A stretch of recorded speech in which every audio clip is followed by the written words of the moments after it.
الحمد للہ وکفا والصلاة والسلام علی عباده الذین اصطفى اما بعد فقد قال اللہ تبارک وتعالی کما ورد فی سورۃ محمد صلی اللہ علیہ وسلم اعوذ باللہ من الشیطان الرجیم بسم اللہ الرحمن الرحیم مثل الجنة التي وعد المتقون فيها انہار من ماء غیر آسن وانہار من لبن لم يتغیر طعمه وانہار من خمر لذة للشاربین وانہار من عسل مصفى ولهم فيها من كل الثمرات ومغفرة من ربهم كمن هو خالد في النار وسقوا ماء حمیما فقطع امعاءهم صدق اللہ العظیم۔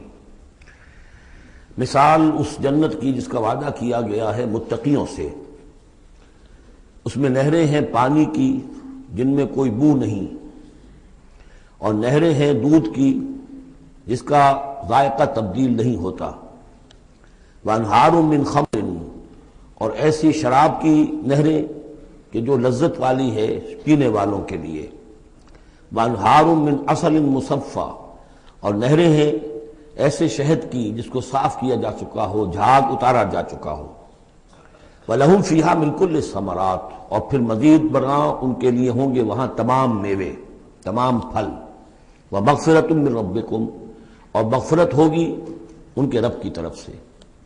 بھلا یہ لوگ کمن ہوا خالد فی النار، بھلا وہ لوگ کہ جو ان جنتوں میں ہوں گے ان کے برابر ہو سکتے ہیں وہ کہ جو ہیں آگ میں، جو رہیں گے ہمیشہ آگ میں، وَسُقُوا مَاءً حَمِيمًا، اور انہیں پینے کو دیا جائے گا کھولتا ہوا پانی، فَقَطَّعَ أَمْعَاءَهُمْ، جو ان کی اتلیوں کو کاٹ کر رکھ دے گا۔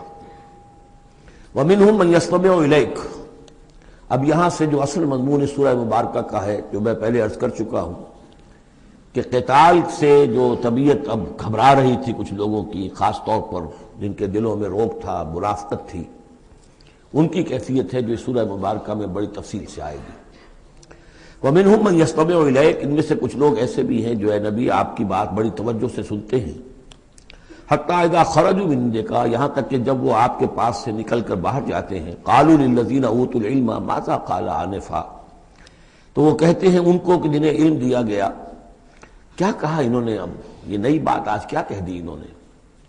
یہ اوتوا العلم سے مراد اہل ایمان بھی ہو سکتے ہیں کہ وہ لوگ اہل ایمان میں سے جو لوگ ان میں زیادہ سمجھدار ہیں اور جن کو سمجھتے ہیں کہ زیادہ ان کو اللہ نے فہم عطا فرمایا، ان سے پوچھتے ہیں یہ بات کچھ سمجھ میں نہیں آئی جو آج کہی ہے محمد نے صلی اللہ علیہ وسلم، یا پھر یہ اہل کتاب سے جا کر پوچھتے ہیں جو علم والے جن کو علم پہلے دیا گیا تھا، ماذا قال آنفا، یہ کیا کہہ دیا، یعنی جنگ کے بارے میں جو بھی اب کوئی تجویز ہو رہی ہے، اقدام کا مرحلہ ہے، اب نکلنا ہے، قریش کے قافلوں کا پیچھا کرنا ہے، ماذا قال آنفا اولئک الذین طبع اللہ علی قلوبہم، یہ وہ لوگ ہیں کہ جن کے دلوں پر اللہ تعالیٰ نے مہر کر دی ہے، واتبعوا اہواءہم، اور یہ اپنی خواہشات کی پیروی کر رہے ہیں، یعنی یہ ہچکچاہٹ جن کے اندر پیدا ہو گئی ہے، در حقیقت یہ نشانی ہے اس بات کی کہ ان کے دلوں میں منافقت پیدا ہو چکی ہے۔ والذین اہتدوا زادہم ھدی، اور جو ہدایت پر ہے اللہ تعالیٰ نے ان کی ہدایت میں اضافہ کیا ہے، اس نئے مرحلے کے آنے سے ان کے جوش ایمان میں اور ذوق شہادت میں اضافہ ہو گیا ہے۔ وآتاہم تقواہم، اللہ تعالیٰ نے انہیں ان کے تقوی میں اور اضافہ فرمایا ہے۔ فَهَلْ يَنظُرُونَ إِلَّا السَّاعَةَ أَن تَأْتِيَهُم بَغْتَةً، تو یہ کس چیز کے منتظر ہے سوائے قیامت کے کہ وہ آ دھمکے ان پر اچانک۔ فَقَدْ جَاءَ أَشْرَاطُهَا، اس کی علامتیں تو آ چکی ہیں، یعنی قیامت کی سب سے بڑی علامت جو ہے وہ در حقیقت حضور صلی اللہ علیہ وسلم کی بعثت ہے، کیونکہ آپ آخری رسول ہیں، اور آپ نے فرمایا بھی ہے کہ بُعِثْتُ أَنَا وَالسَّاعَةُ كَهَاتَيْنِ، دونوں انگلیوں کو آپ نے جوڑا، میں اور قیامت اس طریقے سے جڑے ہوئے، اب میرے بعد کوئی اور نبی نہیں، انا آخر المرسلین وانتم آخر الامم، میں آخری رسول ہوں تم آخری امت ہو، تو اب آپ کی بات تو قیامت ہی آنی ہے۔ فَأَنَّىٰ لَهُمْ إِذَا جَاءَتْهُمْ ذِكْرَاهُمْ، تو جب وہ آ جائے گی ان پر دھمک آ جائے گی، آ دھمکے گی، تو پھر اس وقت ان کا یاد کرنا یا نصیحت اخذ کرنا یا سبق حاصل کرنا ان کے کس کام کا ہوگا۔ فَاعْلَمْ أَنَّهُ لَا إِلَٰهَ إِلَّا اللَّهُ وَاسْتَغْفِرْ لِذَنبِكَ، بس جان لو کہ اللہ کے سوا کوئی معبود نہیں، اور اپنی خطاؤں کے لیے اللہ سے استغفار کرو۔ اب یہاں ایک تو یہ ہے کہ یہ بات خطاب کر کے حضور سے کہی جا رہی ہے واحد کے صیغے میں، اس حوالے سے ایک تعویل تو یہ ہو سکتی ہے کہ یہ حقیقت میں حضور کی وساطت سے آپ کی امت سے کہی جا رہی ہے، لیکن یہ ہے کہ اس میں علماء نے یہ بات بھی نکالی ہے کہ یہاں حضور مخاطب ہے، اور حضور کی مخاطبت میں یہ پہلو موجود ہے کہ حضور کے گناہ کا معاملہ جو ہے ہم اپنے گناہ پر قیاس نہ کریں۔ حسنات الابرار سیئات المقربین، حضور کی تو جو انٹینسٹی ہوتی تھی تعلق با اللہ کی شدید، اس میں ذرا سی کمی آتی تھی تو آپ اسے بھی سمجھتے تھے کہ بہت بڑی کوتاہی مجھ سے ہو گئی ہے۔ گویا کہ ہمارے لیے تو کہیں بمشکل کبھی اللہ تعالیٰ کی خصوصی عنایت سے طبیعت کے اندر انشراح ہو جائے تو یہ بہت بڑی نعمت ہے، اور حضور کے لیے وہ تو انشراح تو ہر وقت رہتا ہی تھا۔ اگر ذرا سا کہیں کسی مسئلے میں تھوڑی سی اس انشراح کی شدت میں کمی آ جائے تو آپ اسے بہت بڑی اپنی کوتاہی، بڑا گناہ سمجھتے تھے۔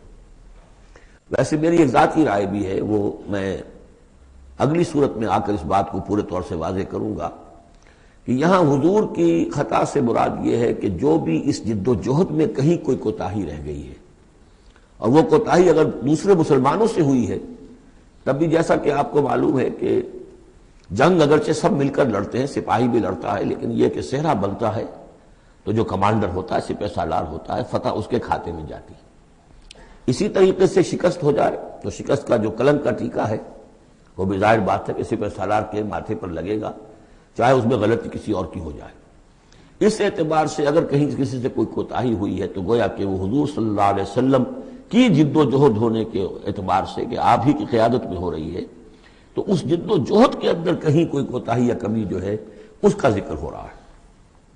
وَلِلْمُؤْمِنِينَ وَالْمُؤْمِنَاتِ، اے نبی آپ استغفار کیجئے اپنی خطا، آپ تقصیر کا بھی، اور اہل ایمان مردوں اور عورتوں کے لیے بھی۔ وَاللَّهُ يَعْلَمُ مُتَقَلَّبَكُمْ وَمَثْوَاكُمْ، اللہ خوب جانتا ہے کہاں تمہیں لوٹ کر جانا ہے، بازگشت تمہاری کہاں ہے، اور کہاں تمہارا اصل گھر ہے مستقل، تمہارا ٹھکانہ کہاں ہے، یعنی آخرت، بہشت۔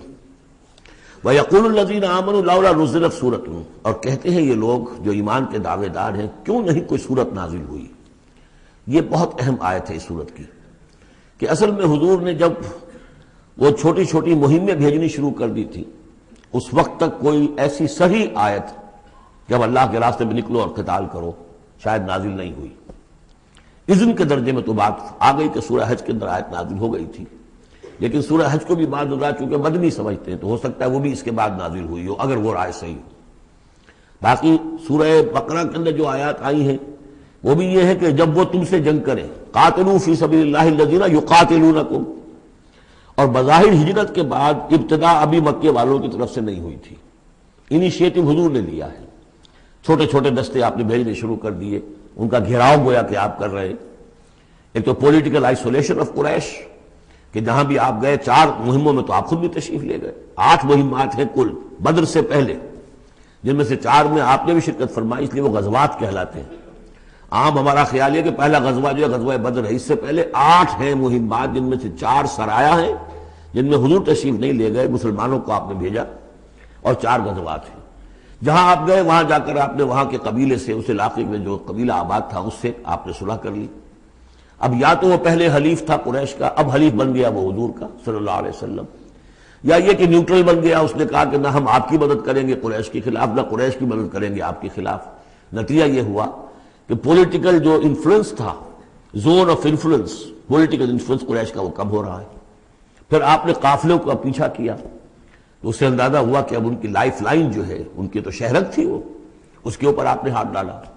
یہ چیزیں چونکہ آپ کی طرف سے ہوئی ہیں، اس وقت تک مکے والوں کی طرف سے جو بھی کچھ انہوں نے کیا، مکے میں ستایا، مارا پیٹا، وہ ہے اپنی جگہ۔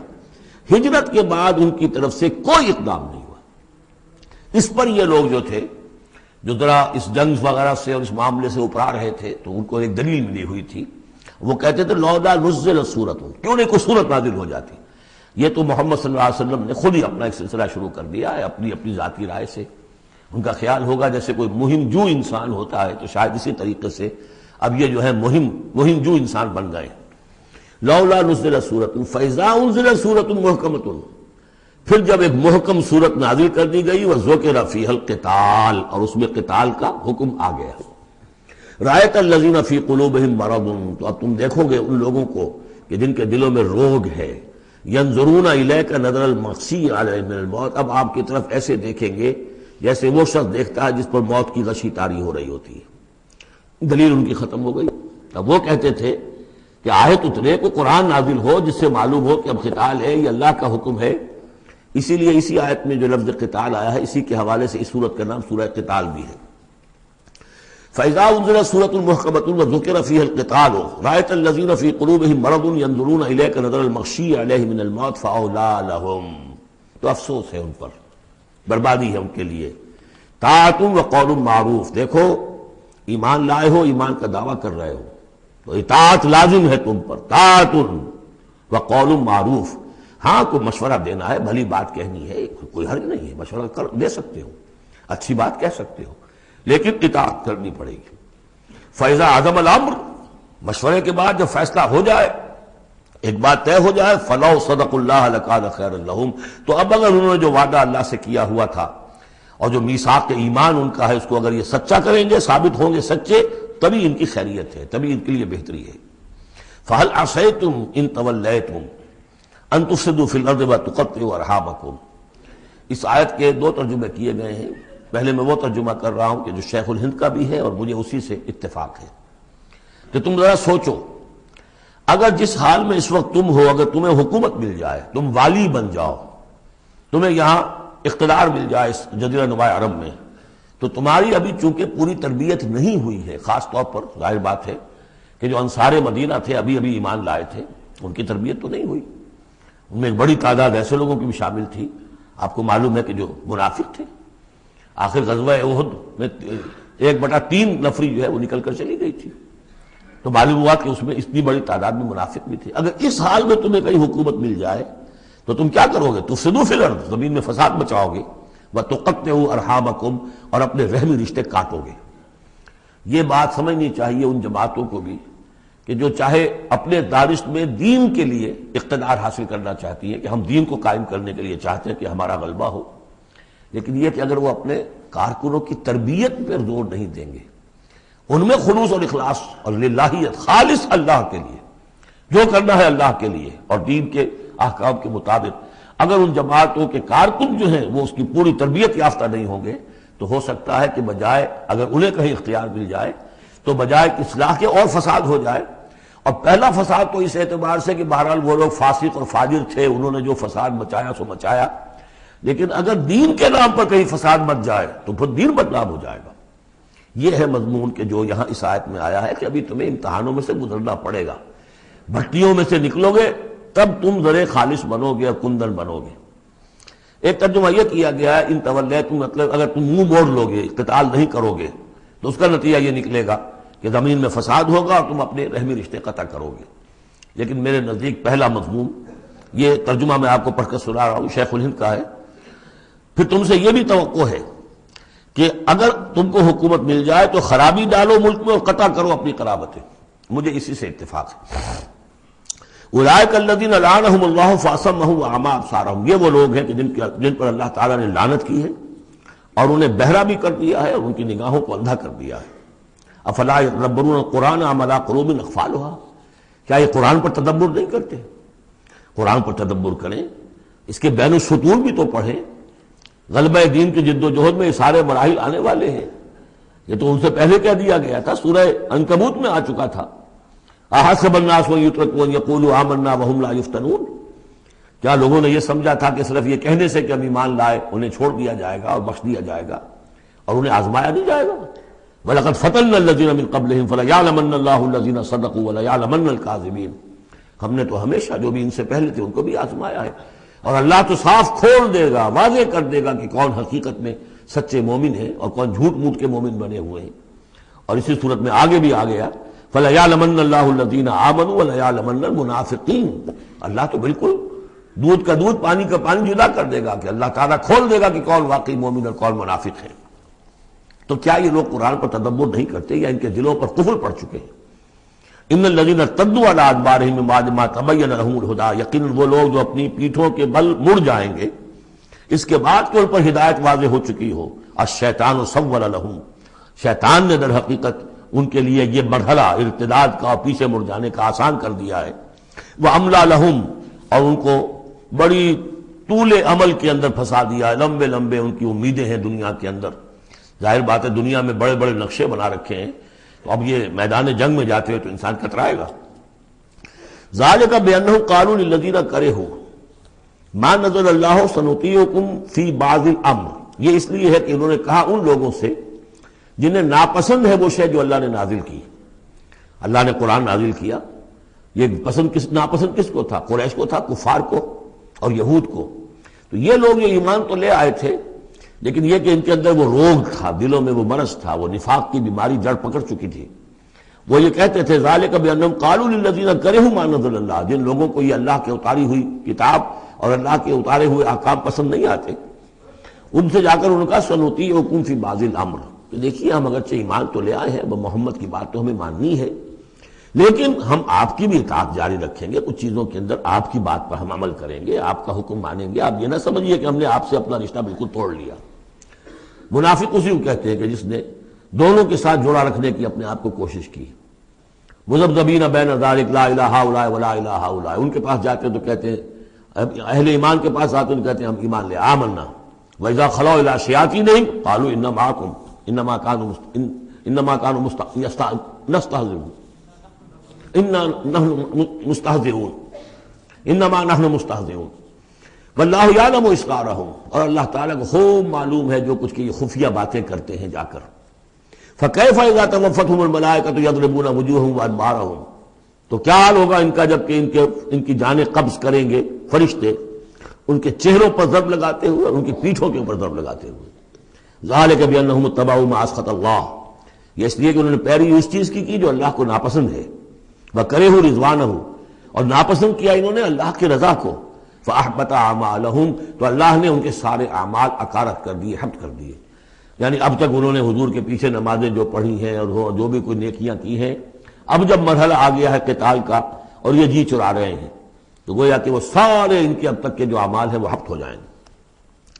ام حسب الذین فی قلوبہم مرض ان لن یخرج اللہ اضغانہم، کیا سمجھا تھا ان لوگوں نے کہ جن کے دلوں میں یہ روگ ہے کہ اللہ تعالیٰ ان کے کھوٹ کو ظاہر نہیں کرے گا، وہ اپنے کھوٹ کو اندر جو نفاق کی بیماری لیے پھرتے ہیں اس کو چھپائے رکھ سکیں گے؟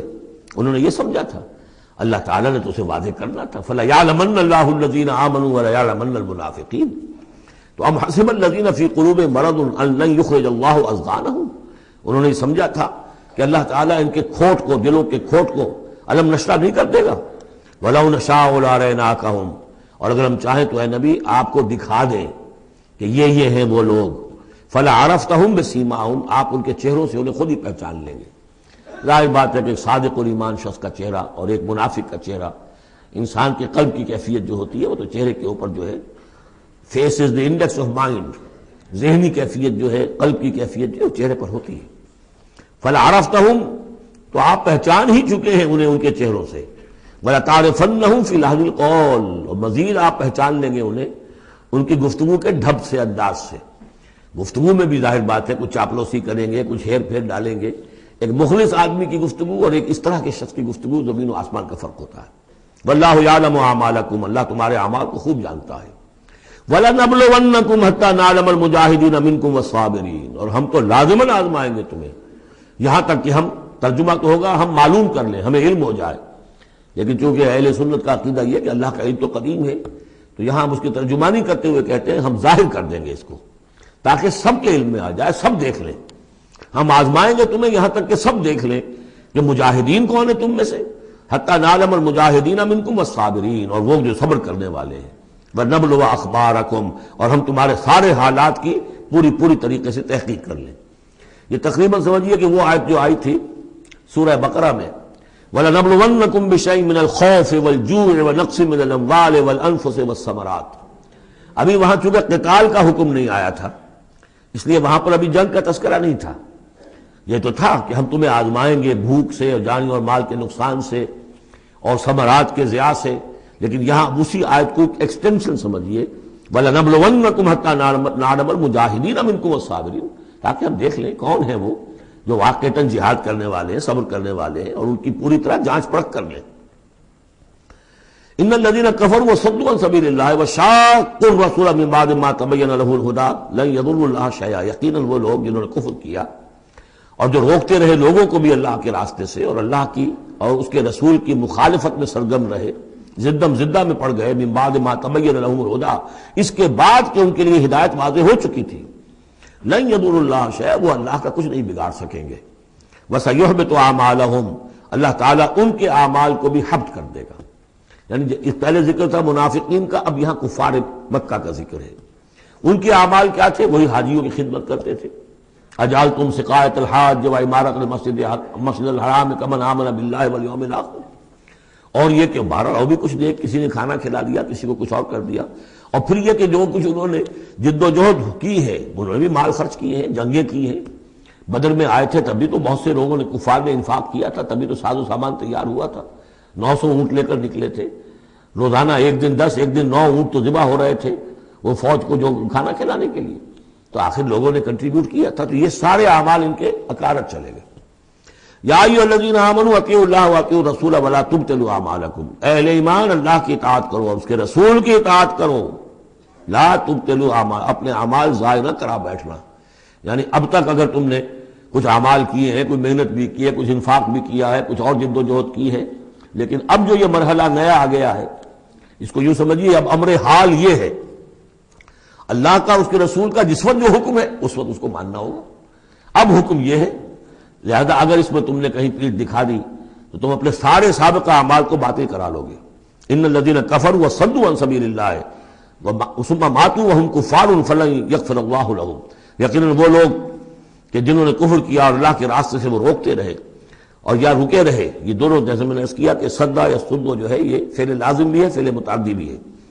ثم ماتوا وهم کفار، اور وہ مر گئے اسی حال میں کہ وہ کافر تھے، فلن یغفر اللہ لهم، تو ایسے لوگوں کو اللہ تعالیٰ ہرگز نہیں بخشے گا۔ فلا تہنوا، تو اے مسلمانوں تم ڈھیلے نہ پڑو، بودے پن کا مظاہرہ نہ کرو، وتدعوا الی السلم، سیدھا سلم میں، اور تم جو اب یہ کہہ رہے ہو صلح کی بات ہونی چاہیے اور سلامتی کی بات ہونی چاہیے اور خام خواہ کی لڑائی جھگڑا جو ہے اس سے کیا حاصل ہے، یہ جو تم کر رہے ہو یہ نہ کرو۔ فلا تہنوا وتدعوا الی السلم، بلکہ اب جو مرحلہ آ گیا ہے اب تو سرفروشی کا مرحلہ آ گیا ہے، وانتم الاعلون، اور گھبراؤ نہیں، تم ہی سب سے اونچے رہو گے، سربلند رہو گے، غالب ہوگے۔ واللہ معکم، اللہ تمہارے ساتھ ہے، اس کی مدد تمہارے شامل حال ہے۔ ولن یترکم اعمالکم، اللہ تعالیٰ تمہارے اعمال ضائع نہیں کرے گا۔ انما الحیات الدنیا لعب و لہو، یہ دنیا کی زندگی تو کھیل ہے اور کچھ جی کا بہلانا ہے، اس کے سوا کیا ہے؟ آخرت کے مقابلے میں تو یہ دھوکے کا سامان ہے، دھوکے کی ٹٹی ہے۔ وما الحیات الدنیا الا متاع الغرور وان تؤمنوا وتتقوا یؤتکم اجورکم، اگر تم ایمان لاؤ، ایمان پر قائم رہو اور اپنے رب کا تقوی اختیار کیے رکھو، اللہ تعالیٰ تمہیں دے گا تمہارے بدلے، تمہارے اجر۔ ولا یسألکم اموالکم، اور وہ تم سے تمہارے مال نہیں مانگتا، مطلب یہ کہ سارے مال نہیں مانگتا، یا تم سے زبردستی مال نہیں مانگتا۔ دیکھیے دونوں چیز ذہن میں رکھیے، اللہ مال تو مانگتا ہے، من ذا الذی یقرض اللہ قرضا حسنا، کون ہے جو اللہ کو قرض حسنا دیتا ہے؟ کتنی مرتبہ کہا اللہ کی راہ میں انفاق کرو، اللہ کی راہ میں انفاق کرو۔ سورہ بقرہ میں ہم پڑھ چکے ہیں، انفقوا فی سبیل اللہ ولا تلقوا بایدیکم الی التہلکہ، اللہ کی راہ میں خرچ کرو، لگا دو، اپنے آپ کو اپنے ہاتھوں ہلاکت میں مت ڈالو۔ یہ اللہ کا مال مانگنا تو ہے، لیکن ایک تو یہ کہ جبر نہیں کیا، یہ کمال ہے محمد رسول اللہ صلی اللہ علیہ وسلم کا، اتنی عظیم انقلابی جد و جہد۔ کبھی آپ نے نہیں کہا کہ ایمرجنسی ہے لہذا اب سب کا مال ضبط، فلاں کا مال ضبط، کچھ نہیں، جو بھی تشویق ہے ترغیب ہے، لیکن جس نے دیا اپنی مرضی سے دیا، سوائے ایک جنگ کے نفیر عام بھی نہیں تھی، تشویق ہے ترغیب ہے، حرض المؤمنین علی القتال، نکلو اللہ کی راہ میں، شہادت جو ہے اس کو اپنا مقصود سمجھو، شہادت ہے مطلوب و مقصود مومن، جبر نہیں کیا، یہ کمال ہے میرے نزدیک۔ ویسے تو کمال ہر پہلو سے ہے، لیکن یہ نکتہ بھی ذہن میں رکھیے کہ کہیں بھی کسی صورتحال میں جبر کا معاملہ نہیں آیا، تو اللہ تعالیٰ تم سے جبرن نہیں مانگتا یا کل کے کل مال نہیں مانگتا۔ ان یسألکموہا، اگر وہ تم سے مانگے تمہارے سارے مال، فیحفکم، اور تم پر سختی کرے، تنگی کرے، تبخلوا، تم بخل سے کام لوگے، ویخرج اضغانکم، اور اللہ ظاہر کر دے گا پھر تمہارے اندر کے کھوٹ کو، جو تمہارا کھوٹ اندر ہے وہ زبانوں پر آ جائے گا، جیسا کہ غزوہ احزاب کے موقع پر آ گیا کہ ما وعدنا اللہ ورسولہ الا غرورا، منافقین نے یہ بات کہہ دی کھلم کھلا کہ اللہ اور اس کے رسول نے تو ہمیں دھوکہ دیا، سب باغ دکھائے، ہاں تم ہؤلاء تدعون لتنفقوا فی سبیل اللہ، تمہیں بلایا جا رہا ہے، ترغیب دی جا رہی ہے، تمہیں تشویق دی جا رہی ہے کہ تم اللہ کی راہ میں خرچ کرو، لتنفقوا فی سبیل اللہ، فمنکم من یبخل، تم میں سے کوئی وہ بھی ہے جو بخل سے کام لیتے ہیں، ومن یبخل فانما یبخل عن نفسہ، جو کوئی بخل سے کام لے رہا ہے وہ بخل اپنے آپ سے کر رہا ہے، وہ اپنے وہ فائدے چھوڑ رہا ہے کہ جو انفاق سے اسے ملیں گے۔ ایک کے 700 ملتے ہوں تو اگر نہیں دے رہے آپ ایک تو کس کا گھاٹا کیا؟ اپنا نقصان کیا نا، تو وہ تو اپنی جان سے ہی لفظ جو ہے بخل کر رہا ہے۔ واللہ الغنی وانتم الفقراء، اور اللہ تعالیٰ تو غنی ہے، یہ تو تمہارے امتحان کے لیے مانگ رہا ہے تم سے، اللہ کو قرض دو۔ اللہ تعالیٰ تم سے صدقات بھی قبول کر لیتا ہے، وَيَقْبَلُ الصَّدَقَاتِ، صدقات قبول کر لیتا ہے، یہ اللہ تعالیٰ کی طرف سے تمہارے لیے تمہارا اعزاز ہے، اکرام ہے۔ واللہ الغنی، حالانکہ وہ غنی ہے، وانتم الفقراء، اور محتاج اصل میں تم ہو۔ وَإِن تَتَوَلَّوْا، یہ آیت بڑی فیصلہ کن ہے، ان تتولوا، اگر تم پیٹھ پھیر لوگے، یستبدل قوما غیرکم، تو تمہیں ہٹا کر کسی اور قوم کو لے آئے گا، ثم لا یکونوا امثالکم، پھر وہ تمہاری طرح کے نہیں ہوں گے۔ اب یہ ہو سکتا ہے کہ اس کا اطلاق جو ہے اس وقت کے کچھ لوگوں پر بھی ہوا ہو کہ جنہوں نے منافقت کی بنا پر پیٹھ موڑ لی، اللہ نے اپنے نبی کے لیے ان سے زیادہ جو ہے جانثار قسم کے اہل ایمان جو ہے وہ فراہم کر دیے۔ لیکن یہی آیت جو ہے اس اعتبار سے کہ حضور کی بعثت اصلی، بعثت خصوصی امیین کے لیے تھی، بنی اسماعیل اور عرب کے مشرکین جو ان کے تابع تھے، ان کے لیے یہ کہ یہ بات ان سے کہی جا رہی ہے کہ اب تمہیں سے امت بنی ہے، امت المسلمہ کن سے بنی ہے؟ اس کا نیوکلیس اہل عرب، وہی امت عرب کے لوگ۔ اگر یہ مشن جو تمہارے حوالے ہوا ہے، کذالک جعلناکم امۃ وسطا لتکونوا شہداء علی الناس ویکون الرسول علیکم شہیدا، اگر تم نے اس مشن سے منہ موڑ لیا تو اللہ تمہیں ہٹائے گا، معزول کر دے گا، کسی اور قوم کو لے آئے گا۔ چنانچہ میرے نزدیک اس آیت کا ظہور ہوا ہے بتمام و کمال 13ویں صدی عیسوی میں، جبکہ اللہ تعالیٰ نے عربوں کو امت مسلمہ کی قیادت سے معزول کر دیا۔ 1258 عیسوی میں سقوط بغداد ہوا، ہلاکو کے ہاتھوں جو مسلمانوں پر تاتاریوں کے ہاتھوں بیتی ہے، کروڑوں مسلمان قتل ہوئے اس وقت، معمولی نہیں۔ اور آخری خلیفہ بنو عباس کا اس کو کھینچ کر محل سے گھسیٹ کر باہر نکالا گیا، جانور کی ایک کھال میں لپیٹ کر تاتاریوں نے اپنے گھوڑوں کے سموں تلے اسے کچل دیا۔ وہ گویا کہ عربوں کا معزول ہونا تھا امت مسلمہ کی قیادت سے۔ اس کے بعد کچھ عرصہ گزرا ہے، لیکن پھر اللہ نے وہ ایک معجزہ دکھایا کہ انہی تاتاریوں میں سے کتنی قومیں ایمان لے آئیں۔ ہے آیا فتنہ تاتار کے افسانے سے، پاسباں مل گئے کعبے کو صنم خانے سے۔ پھر وہی تاتاری تھے جن میں سے ترکان تیموری نکل آئے، ترکان صفوی نکل آئے، ترکان سلجوقی ان سے بھی پہلے آ چکے تھے، اور ترکان عثمانی، پھر گریٹ آٹومان امپائر، پھر خلافت بھی اللہ نے پھر وہاں منتقل کر دی۔ 400 برس تک خلافت جو ہے وہ بھی ترکان عثمانی کے پاس رہی۔ ان تتولوا یستبدل قوما غیرکم ثم لا یکونوا امثالکم، صدق اللہ العظیم۔ سورۃ الفتح، تمہیدی باتیں میں پہلے عرض کر چکا ہوں۔ یہ سورہ مبارکہ نازل ہوئی ہے صلح حدیبیہ کے بعد۔ اس کی جو تاریخی پس منظر ہے صرف یہ چند جملے کفایت کریں گے۔ سن 5 میں غزوہ احزاب کے بعد یہ حضور نے صحابہ سے کہہ دیا تھا کہ اب قریش میں وہ دم نہیں رہا کہ اب دوبارہ وہ تم پر چڑھ کر آئیں اور حملہ کریں۔ لن تغزوکم قریش بعد عامکم ھذا ولکنکم تغزونہم، اب انیشیٹو تمہاری طرف سے ہوگا۔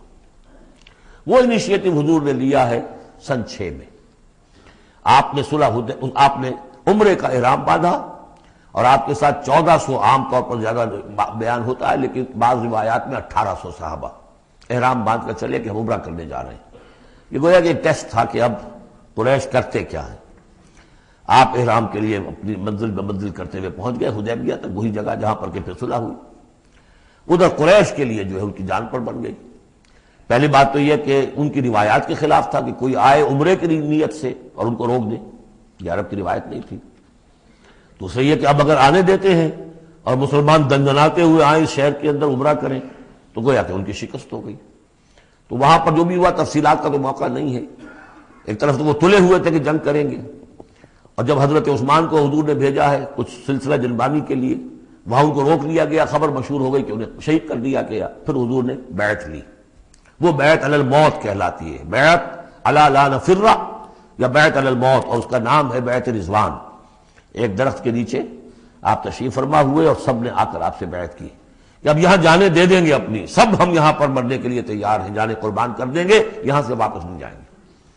جب وہاں یہ خبریں پہنچی اور انہوں نے کچھ اور اندازہ کر لیا تھا کہ یہ تو بڑے سرفرے لوگ معلوم ہو رہے ہیں، ان میں سے کوئی جو ہے بھاگنے والا نظر نہیں آتا یہاں سے، تو پھر یہ ہے کہ وہ مجبور ہو گئے کہ اب کو صلح کریں۔ پھر صلح ہوئی، صلح حدیبیہ، لیکن وہ بڑی ان ایکول صلح تھی، اس میں مسلمانوں کے لیے ہیوملیشن تھی، اس لیے کہ یہ طے کر لیا گیا اس میں کہ اگر کوئی مسلمان مدینے سے واپس آئے مکے تو اسے مکے والے واپس نہیں کریں گے، لیکن اگر کوئی مکے سے مدینے جائے گا تو واپس کرنا ہوگا۔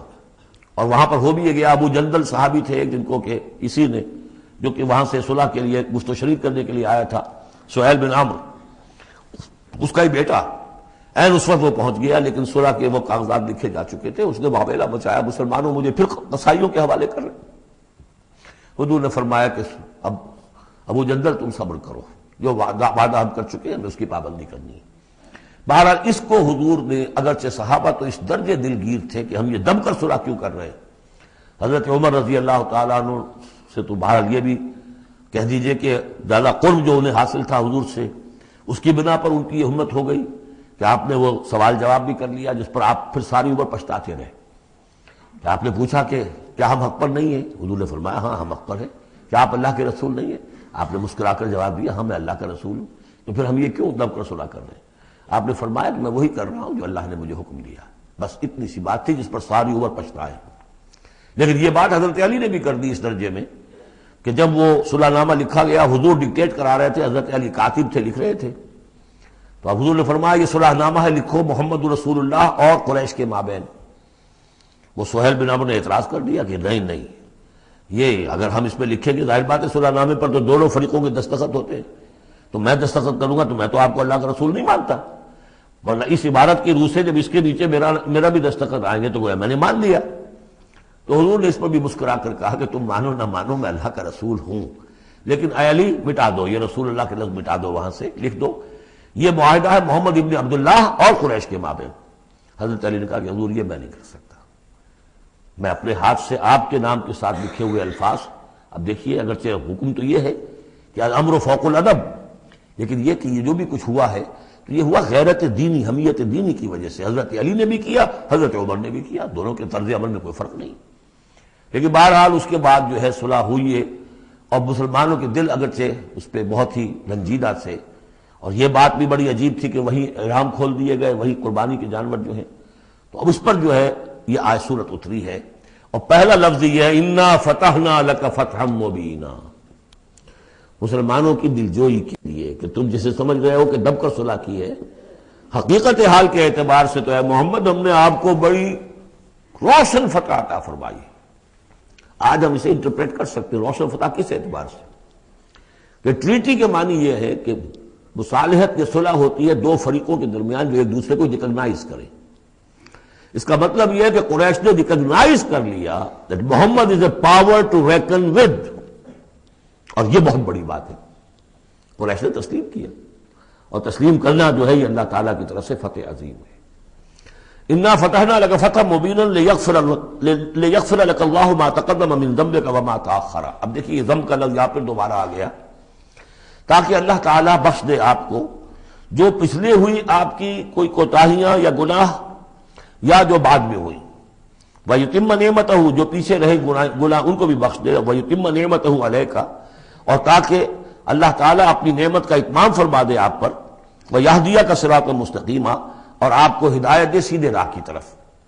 اب یہ ہے پھر ایک اشکال پیدا ہوتا ہے کہ حضور صلی اللہ علیہ وسلم تو پہلے ہی سیدھی راہ پر ہیں، پھر یہ کہ تمام اہل ایمان حضور کے ساتھ سیدھی راہ پر چلے آ رہے ہیں، اور سیدھی راہ پر چلتے ہوئے اب اہل ایمان کو بھی، حضرت ابوبکر کو بھی آپ کے ساتھ چلتے ہوئے کتنے برس ہو گئے؟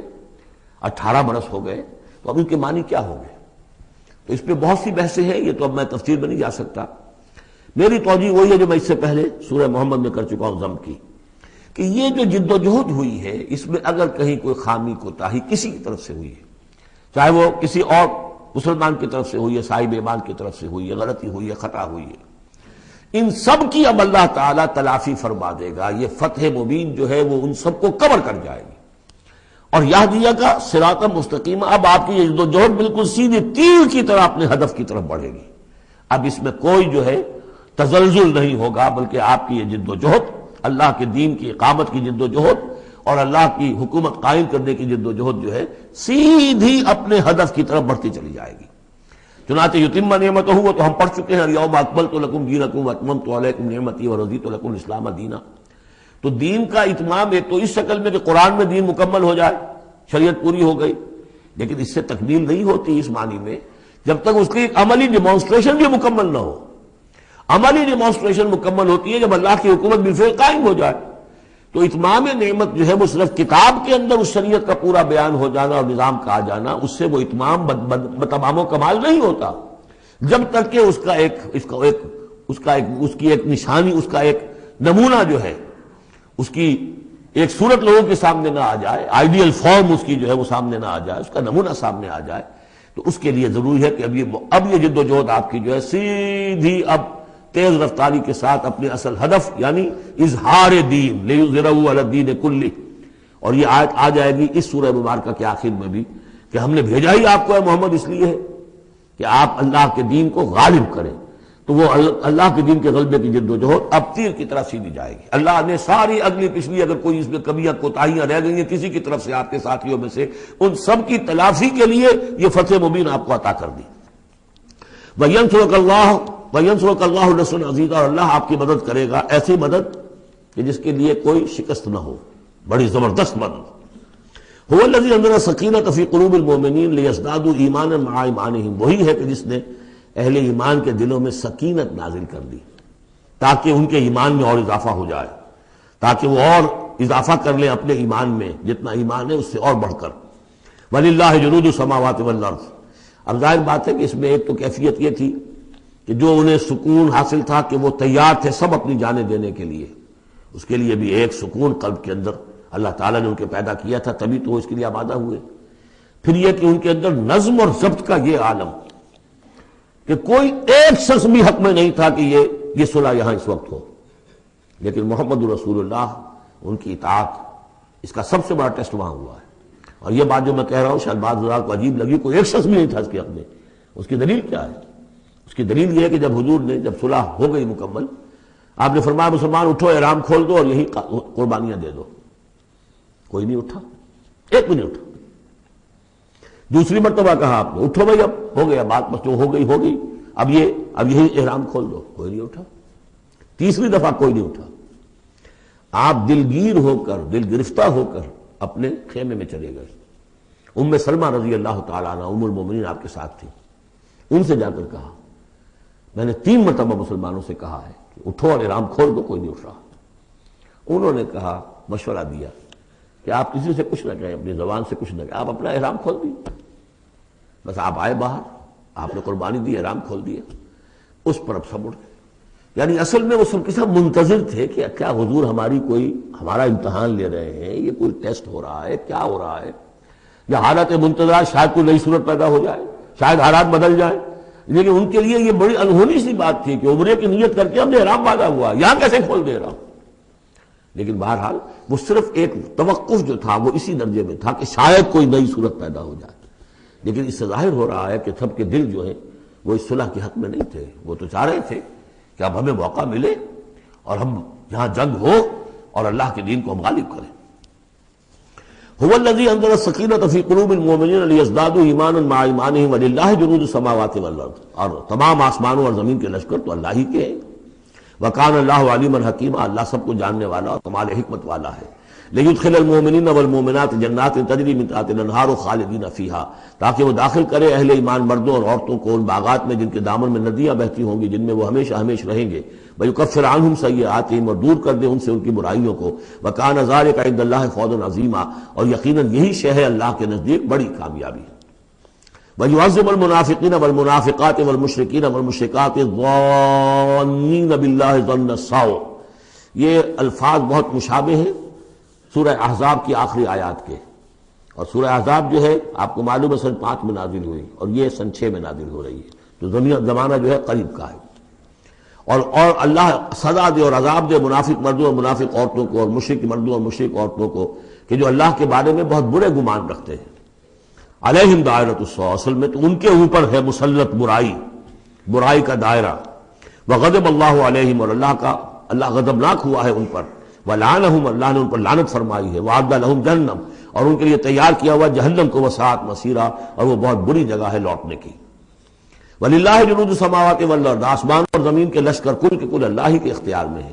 وکان اللہ عزیزا حکیما، اللہ زبردست ہے اور حکیم ہے۔ پہلے آیا تھا علیما حکیما، اب عزیزا حکیما۔ انا ارسلناک شاہدا ومبشرا ونذیرا، اے نبی ہم نے بھیجا ہے آپ کو شاہد بنا کر، وہی شاہد گواہی دینے والا۔ یہاں اپنے قول اور اپنے عمل سے اللہ کے دین کی گواہی دی۔ قیامت میں کھڑے ہو کر عدالت میں پروزیکیوشن وٹنس کی حیثیت سے کہیں گے اے اللہ تیرا دین جو مجھ تک آیا تھا میں نے پہنچا دیا تھا۔ اب یہ ان کے ذمے ہے۔ فکیف اذا جئنا من کل امۃ بشہید وجئنا بک علی ہؤلاء شہیدا، ہم نے آپ کو بھیجا ہے گواہ بنا کر اور بشارت دینے والا بنا کر اور خبردار کرنے والا بنا کر، لتؤمنوا باللہ ورسولہ، تاکہ اے مسلمانوں تم ایمان رکھو اللہ پر اور اس کے رسول پر، وتعزروہ وتوقروہ، اور اللہ کے رسول کی تو تم مدد بھی کرو اور ان کی تعظیم کرو، توقیر کرو، وتسبحوہ بکرۃ واصیلا، اور اللہ کی تم تسبیح کرو صبح شام۔ یہاں دیکھیے اس آیت میں لتؤمنوا باللہ ورسولہ، اللہ اور اس کے رسول دونوں پر ایمان رکھو، پھر رسول کے لیے وتعزروہ وتوقروہ، اور اللہ کے لیے وتسبحوہ بکرۃ واصیلا، اس کی تسبیح بیان کرو صبح شام۔ ان الذین یبایعونک انما یبایعون اللہ، یقیناً وہ لوگ جو اے نبی آپ سے بیعت کر رہے ہیں وہ حقیقت میں اللہ سے بیعت کر رہے ہیں۔ ید اللہ فوق ایدیہم، اللہ کا ہاتھ ان کے ہاتھوں کے اوپر ہے۔ فمن نکث فانما ینکث الی نفسہ، تو جو کوئی بھی اس بیعت کی خلاف ورزی کرے گا، اس کو توڑے گا، اس کا سارا وبال اسی کے اوپر ہوگا۔ ومن اوفی بما عاہد علیہ اللہ، اور جو پورا کر دے گا اس معاہدے کو جو اللہ سے کر رہا ہے، فسیؤتیہ اجرا عظیما، تو اللہ تعالیٰ اسے اجر عظیم عطا فرمائے گا۔ اس آیت کو اچھی طرح سمجھ لیجئے اور اس کا تعلق جوڑ لیجئے جو سورہ توبہ کی آیت نمبر 111 تھی۔ ان اللہ اشتری من المؤمنین انفسهم واموالهم بان لهم الجنہ یقاتلون فی سبیل اللہ فیقتلون ویقتلون وعدا علیہ حقا فی التوراۃ والانجیل والقرآن ومن اوفی بعہدہ من اللہ فاستبشروا ببیعکم الذی بایعتم بہ، اللہ نے اہل ایمان سے ان کی جانیں اور مال خرید لی ہے جنت کے عوض۔ یہ جو خرید و فروخت ہو گئی ہے یہ بیع ہو گئی ہے، بیع و شرع ہو گئی ہے۔ فاستبشروا ببیعکم الذی بایعتم بہ، خوشیاں مناؤ، جشن مناؤ اس بیعت پر، اس بیع پر، اس سودے پر جو تم نے کیا ہے، اس سے بہتر سودا کوئی نہیں۔ اچھا یہ بیع تو ہوئی بندے اور اللہ کے مابین۔ فرض کیجئے میں بیعت کر رہا ہوں، اے اللہ میں اپنی جان مال تیرے حوالے کرتا ہوں، لیکن اللہ کے اور میرے درمیان تو غیب کا پردہ ہے۔ یہ کیسے، کس کو دوں یہ جان اور مال، کس کے حکم پر دوں، کس کے کہنے پر دوں، کہاں مال خرچ کروں؟ ظاہر بات ہے کہ اس کے لیے کوئی انسان، اب وہ انسان اس وقت ہے محمد الرسول اللہ صلی اللہ علیہ وسلم۔ بیع اللہ سے، بیعت محمد سے۔ محمد اللہ کے رسول ہیں، وہ بتائیں گے کہ اس طرح مال خرچ کرو، اس طرح جان لگاؤ، یہ وقت آ گیا ہے جان لے کر میدان میں آ جاؤ، جان ہتھیلی پر رکھو میدان میں آ جاؤ۔ لہذا جو بیع اللہ سے ہوئی ہے، ان اللہ اشتری من المؤمنین انفسهم واموالهم بان لهم الجنہ، اس کے لیے بیعت محمد رسول اللہ سے ہو رہی ہے۔ اور یہ عرب میں رواج تھا کہ جب وہ کوئی سودا کرتے تھے پھر وہ مصافحہ کرتے تھے، ہاتھ ملاتے تھے، ہاتھ جب ملا لیا اب وہ جو سودا ہے پکا ہو گیا، اب پیچھے نہیں جا سکتے آپ۔ جب تک مصافحہ نہیں ہوتا اس وقت تک آدمی کوئی اس میں تبدیلی کر سکتا ہے، لیکن مصافحہ جو ہے وہ پختگی کے لیے۔ لہذا یہ بیعت اب محمد رسول اللہ سے ہو رہی ہے کہ ہم نے جو جان اللہ اور اپنی مال جو اللہ کے حوالے کی ہے اسے ہم خرچ کریں گے آپ کے کہنے کے مطابق، جو آپ حکم دیں گے، آپ کی مرضی ہے، آپ ہم سے جب چاہیں یہ جان اور مال حاصل ہے، جب چاہیں وصول فرما لیں۔ یہ بیعت ہے جو ہوئی ہے محمد رسول اللہ سے۔ اچھا اس میں جو یہ فرمایا، چونکہ یہ تین فریق ہو گئے، اللہ، بیعت کرنے والا اور جس کے ہاتھ پر بیعت کی گئی، لہذا یہ ٹرائی پارٹائٹ ایگریمنٹ ہے، تین فریق ہیں اس کے۔ ایک وہ ہے حضور کا ہاتھ، جس پر بیعت کرنے والے کا ہاتھ آ گیا، اللہ نے فرمایا ایک تیسرا ہاتھ بھی ہے، وہ تمہیں نظر نہیں آ رہا، ید اللہ فوق ایدیہم، اللہ کا ہاتھ ان کے ہاتھوں کے اوپر ہے۔ تو یہ تین ہاتھ ہیں در حقیقت اس بیعت کے اندر، اس بیعت کے اندر۔ انما ان الذین یبایعونک انما یبایعون اللہ، اصل میں تو بیعت، اور بیعت جو ہو رہی ہے تو اللہ سے ہو رہی ہے۔ فاستبشروا ببیعکم الذی بایعتم بہ، باب مفاعلہ کے اندر بھی وہ آ گیا، تم نے جو باہمی یہ کیا ہے بیع و شراء کا معاملہ، اس میں خوشیاں مناؤ، وہی باب مفاعلہ ہے، وہ یبایعونک، ان الذین یبایعونک، اے نبی جو آپ سے یہ بیعت کر رہے ہیں، انما یبایعون اللہ، وہ اللہ سے بیعت کر رہے ہیں۔ ید اللہ فوق ایدیہم، اللہ کا ہاتھ ان کے ہاتھوں کے اوپر ہے۔ فمن نکث فانما ینکث علی نفسہ، تو جو کوئی بھی اب اس سے روگردانی کرے گا، اسے توڑے گا، اس کی خلاف ورزی کرے گا، اس کا وبال اسی پر آئے گا، آپ پر اس کا کوئی الزام نہیں۔ ومن اوفی بما عہد علیہ اللہ فسیؤتی اجرا عظیما، اور جو بھی پورا کر دے گا جس کا کہ اس نے وعدہ اللہ سے کیا ہے، یہ معاہدہ اللہ سے ہوا جان اور مال کا، اسی لیے سورہ احزاب میں آپ نے پڑھا تھا نا، من المؤمنین رجال صدقوا ما عہدوا اللہ علیہ فمنہم من قضی نحبہ ومنہم من ینتظر، اہل ایمان میں وہ جوان مرد ہیں جنہوں نے اپنا جو عہد کیا تھا اللہ سے وہ پورا کر دکھایا، سچا کر دیا، ان میں سے وہ بھی ہیں جو اپنی نظر پیش کر چکے، اور وہ بھی ہیں جو باقی منتظر ہیں ابھی کہ کب ہماری باری آئے۔ وبال دوش ہے سر جان ناتواں پہ مگر لگا رکھا ہے تیرے خنجر و ثنا کے لیے، اے اللہ ہم لیے پھر رہے اس سر کو کہ کب تیری راہ میں کٹے اور ہم فارغ ہو جائیں، سمک دوش ہو جائیں، ہمارے کندھے سمک ہو جائیں، ہلکے ہو جائیں، سمک دوش، کندھا ہلکا ہو جائے، یہ سر کا بوجھ ہم لگائے ہوئے ہیں اپنے سر پر کہ کب تیری طرف سے حکم آئے ہم نے اپنے سر کٹوائیں اور ہم فارغ ہوں۔ اب اسی کو سمجھ لیجئے کہ حضور کے بعد یہ بیعت کس سے ہوگی؟ جو بھی کوئی داعی اللہ اب کھڑا ہو اللہ کے نام کے، نبی تو نہیں ہوگا، ہوگا امتی، اطاعت اس کی ہوگی، اللہ اور اس کے رسول کی اطاعت کے نیچے نیچے، اس کے دائرے کے اندر، مستقل بذات اطاعت اس کی نہیں ہوگی۔ لیکن یہ کہ بہرحال اب بھی ضرورت ہوگی کہ کوئی جماعت ہو، کوئی جمعیت ہو، کوئی طاقت ہو، ایک فرد سے جو ہے اکیلا چنا بھاڑ نہیں پھوڑ سکتا، دین کو غالب کرنے کی جد و جہد، عقیم الدین جو ہم پڑھائے ہیں، یہ پورا سلسلہ جو ہے مکی صورتوں کا جو ان مدنی صورتوں کے ساتھ منسلک ہے، توحید عملی، اقامت دین، اور جو اس صورت کے اندر آ جائے گا لِیُظْہِرَہُ عَلَى الدِّینِ کُلِّہ، اس کے لیے جماعت چاہیے، جمعیت چاہیے۔ تو اب بھی کوئی اللہ کا بندہ ہوگا، آپ اسے ٹھوک بجا کر دیکھ لیں، اطمینان دیکھیں، سوچ دیکھیں، اس کی رائے کیا ہے، وہ کیا سمجھتا ہے، اگر وہ دین سے بھی واقف ہے، اگر وہ یہ کہ زمانے کے حالات سے بھی واقف ہے، اس کی شخصیت کو دیکھیے، اس کے ماحول کو دیکھیے، اگر آپ کا دل گواہی دے کہ یہ کوئی بہروپیہ نہیں ہے، یہ واقعتاً سنسیئر آدمی ہے، خلوص کے ساتھ اس کے ہاتھ میں ہاتھ دے کر بیٹھ کے یہ ساتھ چلیے۔ یہی طریقہ مسنون اور منصوص ہے، یہی ایک طریقہ ہے جس کا قرآن مجید میں، یعنی نصوص کسے کہتے ہیں؟ نصوص قرآنی، نصوص حدیث، حدیث میں بھی ذکر ہے تو بیعت کا ہے، باقی اور کوئی طریقہ جماعت سازی کا مسنون نہیں ہے۔ مباح وہ بھی ہے، جو بھی طریقہ اختیار کر لیا مباح ہے، حرام نہیں ہے۔ ممبرشپ ہے، ممبرشپ سے پھر امیر کا منتخب کرنا ہے، 2 سال 4 سال کے بعد پھر انتخاب، ٹھیک ہے، کوئی شے حرام نہیں ہے جب تک کہ اس کی حرمت کے لیے کوئی دلیل نہ ہو۔ لیکن مسنون اور منصوص اور معصور، 3 الفاظ۔ نصوص قرآن و سنت میں جس کا تذکرہ ہے وہ بیعت ہے، جو مسنون ہے پوری زندگی حضور کی جو ہے اس میں کتنی بیعتیں ہوئی ہیں، بیعت عقبہ اولیٰ، بیعت عقبہ ثانیہ، بیعت رضوان، اور پھر یہ کہ نحن الذین بایعوا محمدا علی الجہاد ما بقینا ابدا۔ جب غزوہ احزاب میں جب وہ خندق کھودی جا رہی تھی تو یہ شعر پڑھ رہے تھے صحابہ کرام، ہم ہیں وہ لوگ کہ جنہوں نے محمد سے بیعت کی ہے، جہاد کی، اب یہ جہاد جاری رہے گا جب تک جان میں جان ہے۔ یہ ہے ساری زندگی میں آپ کی بیعت کا نظام تھا۔ اس کے بعد خلافت ہوئی تو بیعت پر ہوئی، حضرت ابو بکر سے بیعت، عمر سے بیعت، مشورہ علیحدہ بات ہے، جب طے ہو گیا کہ اب یہ ہو گئے تو بیعت۔ پھر خلافت میں کچھ غلط رخ پیدا ہو رہا تھا، حضرت حسین رضی اللہ تعالی عنہ اور حضرت عبداللہ ابن زبیر رضی اللہ تعالی عنہما یہ کھڑے ہوئے تو جنہوں نے جمعیت بنائی بیعت کی بنیاد پر بنائی۔ یہ دوسری بات ہے کہ جو کوفی تھے انہوں نے جو بیعت کی تھی حضرت حسین سے وہ توڑ دی انہوں نے، فمن نکث فانما ینکث علی نفسہ۔ اس کے بعد ہمارے ہاں اگر کوئی سلسلہ بنا ہے ارشاد کا، تزکیہ نفس کا، صوفیاء کا، وہ بھی بیعت، بادشاہ ہوتے تھے تو بیعت۔ پچھلی صدی میں جتنے جہاد ہوئے، ہمارے ہاں سب سے بڑا جہاد ہوا پچھلی صدی کا، 19ویں صدی عیسوی کا، سید احمد بریلوی رحمۃ اللہ علیہ اور شاہ اسماعیل شہید رحمۃ اللہ علیہ، ان لوگوں کا جو بیعت کی بنیاد پر جماعت تھی، کوئی اور بنیاد جماعت سازی کی نہیں تھی۔ مہدی سوڈانی نے جہاد کیا انگریزوں کے خلاف بیعت کی بنیاد پر، سلوسی نے جہاد کیا اطالویوں کے خلاف بیعت کی بنیاد پر۔ تو یہ بیعت کا لفظ ہے جو یہاں آیا ہے، اس کو اچھی طرح سمجھ لیجیے۔ یہ جان لیجئے کہ یہ جو دوسرا رکوع ہے اس سورہ مبارکہ کا، اور اس کے بعد تیسرا رکوع اور چوتھا رکوع جو ہے، ان میں بھی تقدیم و تاخیر ہے۔ یہ جو پہلے رکوع کا مضمون ہے یہ جا کر ملے گا اب تیسرے کے ساتھ، اور بعد میں یہ نازل ہوا ہے کہ یہ جو دوسرے رکوع میں آیتیں آ رہی ہیں۔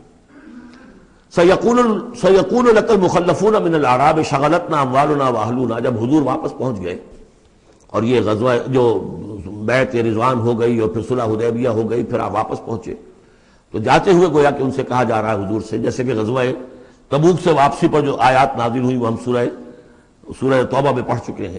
ان قریب کہیں گے وہ لوگ جو پیچھے رہ جانے والے تھے، من الاعراب، اعراب میں سے، شغلتنا اموالنا واہلونا، حضور نے عام اعلان کروایا تھا، فرض نہیں تھا، سب کے لیے لازم نہیں تھا، عمرے کے لیے چلنے کے لیے کہا تھا چلے، جتنے لوگ چل سکتے ہیں چلیں۔ تو اب آئیں گے یہ وہ اعراب جو ہیں بادیہ نشین، اور وہ کہیں گے حضور ہم مشغول رہے اپنے اموال میں، اپنے ڈھور ڈنگر کی دیکھ بھال میں، اپنے اہل و عیال میں، ہم آپ کے ساتھ نہیں جا سکے، فاستغفر لنا، تو ہمارے لیے استغفار کیجئے۔ یقولون بألسنتہم ما لیس فی قلوبہم، یہ لوگ اپنے منہوں سے وہ کچھ کہہ رہے ہیں اپنی زبانوں سے، ان کے دلوں میں نہیں ہے، دلوں میں کچھ اور ہے۔ یہ منافقوں کا تذکرہ ہو رہا ہے اعراب میں سے۔ قل فمن یملک لکم من اللہ شیئا ان اراد بکم ضرا او اراد بکم نفعا، ان سے کہیے کہ اگر اللہ تعالیٰ نے تمہارے لیے کوئی بھی اگر ضرر کا فیصلہ کیا تھا تو، اور اگر خیر کا فیصلہ کیا تھا تو کون سی چیز روک سکتی ہے؟ من یملک لکم من اللہ شیئا، کون ہے وہ کہ جو اختیار رکھتا ہو تمہارے بارے میں اللہ کی طرف سے کچھ بھی، اگر اس نے ارادہ کیا ہو ضرر کا، یعنی اگر کوئی خرابی ہونی تھی تو کیا تمہارے یہاں ہونے کی وجہ سے رک جانی تھی؟ یا اگر خیر کوئی آنا تھا تو تمہاری غیر موجودگی میں نہیں آ سکتا تھا؟ یعنی پیچھے رہ جانا چاہیے مانی دار، کیوں رہ گئے؟ اگر کوئی خیر آنا تھا تو تمہاری غیر موجودگی میں بھی آ سکتا ہے، کوئی شر آنا تھا وہ تمہاری موجودگی میں بھی آ سکتا ہے۔ تو جب تمہاری موجودگی اور ناموجودگی اللہ کے اعتبار سے تو بالکل برابر ہے، تو تمہارا یہ بہانہ تراشنا جو ہے یہ صحیح نہیں ہے۔ بل کان اللہ بما تعملون خبیرا، بلکہ تم جو کچھ کرتے رہے ہو اللہ اس سے باخبر ہے۔ وہ کیا ہے؟ اب ان کے دل کی بات اللہ تعالیٰ، ان کے دل میں جو چور تھا، بل ظننتم، تمہیں یہ گمان ہو گیا تھا، ان لن ينقلب الرسول والمؤمنون الى اہلہم ابدا، ان کو یہ گمان ہوا کہ ان کا تو معلوم ہوتا ہے کہ واقعتاً کوئی دماغ خراب ہو گیا مسلمانوں کا، قریش پر چڑھائی کر کے جا رہے ہیں، قریش، یہ تو سمجھیے کہ ان کے لیے ابھی تک عرب میں جو ان کی حیثیت تھی قریش کی، وہ سمجھتے تھے کہ اب تو یہ موت کے منہ میں جا رہے ہیں، اب یہ واپس ان میں سے کوئی آنے والا نہیں ہے۔ بل ظننتم، تم نے یہ گمان کیا تھا، ان لن ينقلب الرسول والمؤمنون الى اہلہم ابدا، کہ اب واپس آئیں گے ہی نہیں رسول اور اہل ایمان اپنے گھر والوں کی طرف۔ وَزُيِّنَ ذَلِكَ فِي قُلُوبِكُمْ، اور یہ تمہارے دلوں میں کھبا دی گئی بات، وَظَنَنْتُمْ ظَنَّ السَّوْءِ، اور تم نے بہت برا گمان کیا، وَكُنْتُمْ قَوْمًا بُورًا، اور تم ہو ہی تباہ ہونے والے لوگ۔ یہ منافقین اعراب کا تذکرہ ہو رہا ہے، اور یہ کب ہو رہا ہے؟ سن 6 میں۔ سن 2 کے اندر جو معاملہ تھا وہ بھی ہم دیکھ چکے ہیں، وہ جو سورہ محمد کے اندر آیا معاملہ، جبکہ ابھی یہ مرحلہ شروع ہو رہا تھا، ابھی قتال کا سلسلہ شروع ہونے والا تھا، اس وقت بھی ان کے دلوں میں صلح جوئی، امن سے کام کرو، صلح سے کام کرو، یہ خامخواہ جو ہے یہ اس طرح کی مہم جوئی مناسب نہیں ہے، اس وقت ان کا یہ خیال تھا۔ وَمَن لَّمْ يُؤْمِن بِاللَّهِ وَرَسُولِهِ فَإِنَّا أَعْتَدْنَا لِلْكَافِرِينَ سَعِيرًا، جو کوئی اللہ اور اس کے رسول پر ایمان نہ رکھے تو اللہ تعالیٰ نے ایسے کافروں کے لیے تو جہنم تیار کر رکھی ہے۔ وَلِلَّهِ مُلْكُ السَّمَاوَاتِ وَالْأَرْضِ يَغْفِرُ لِمَن يَشَاءُ، اور اللہ آسمانوں اور زمین کی بادشاہی اللہ ہی کے لیے ہے، وہ بخشتا ہے جس کو چاہتا ہے، وَيُعَذِّبُ مَن يَشَاءُ، اور عذاب دے گا جس کو چاہے گا، وَكَانَ اللَّهُ غَفُورًا رَحِيمًا، اور اللہ تعالیٰ غفور الرحیم ہے۔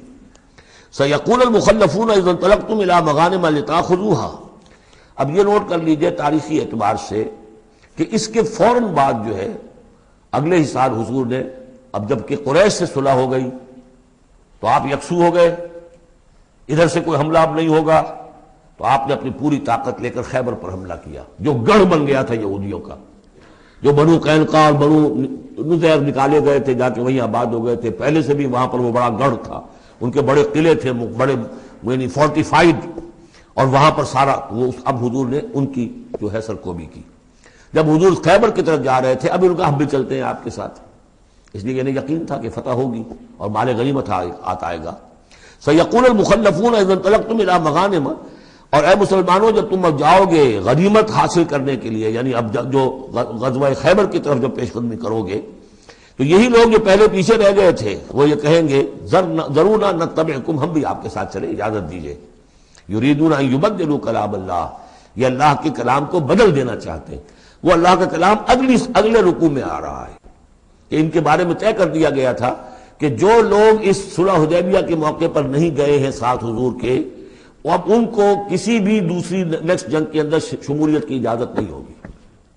وہ آگے آ رہا ہے، اس لیے اس کے سمجھنے میں تھوڑی سی دقت ہوتی ہے، لیکن سمجھ لیجئے کہ وہ آگے ہے، اسی لیے تقدیم و تاخیر کی میں نے بات آپ سے کی تھی۔ یریدون ان یبدلوا کلام اللہ، یہ چاہتے ہیں کہ اللہ کے کلام کو تبدیل کر دیں، اللہ کے حکم کو بدل دیں۔ قل لن تتبعونا، کہہ دیجئے کہ نہیں اب تم ہمارے ساتھ نہیں جاؤ گے۔ کذالکم قال اللہ من قبل، یہ بات اللہ تعالیٰ پہلے ہی کہہ چکا ہے پہلے، اور اس صورت میں آ رہا ہے ذرا بعد میں۔ فسیقولون بل تحسدوننا، وہ کہیں گے یہ تو آپ لوگ حسد کر رہے ہیں ہم سے، آپ ہمیں ساتھ میں لے جانا چاہتے ہیں جبکہ ہمیں اندازہ ہے کہ وہاں پہ غنیمتیں ملیں گی۔ بل کانوا لا یفقہون الا قلیلا، حقیقت یہ ہے کہ یہ فہم ہی نہیں رکھتے، تفقہ ہی نہیں رکھتے مگر بہت ہی تھوڑی۔ قل للمخلفین من الاعراب، یہ جو لوگ رہ گئے تھے پیچھے، یہ بدو لوگ، ان سے کہہ دیجئے ستدعون الی قوم اولی باس شدید، ان قریب پھر تمہیں بلایا جائے گا ایک ایسی قوم کی طرف، ایسے قوم کے مقابلے کی طرف جو بڑی طاقت والی ہوگی۔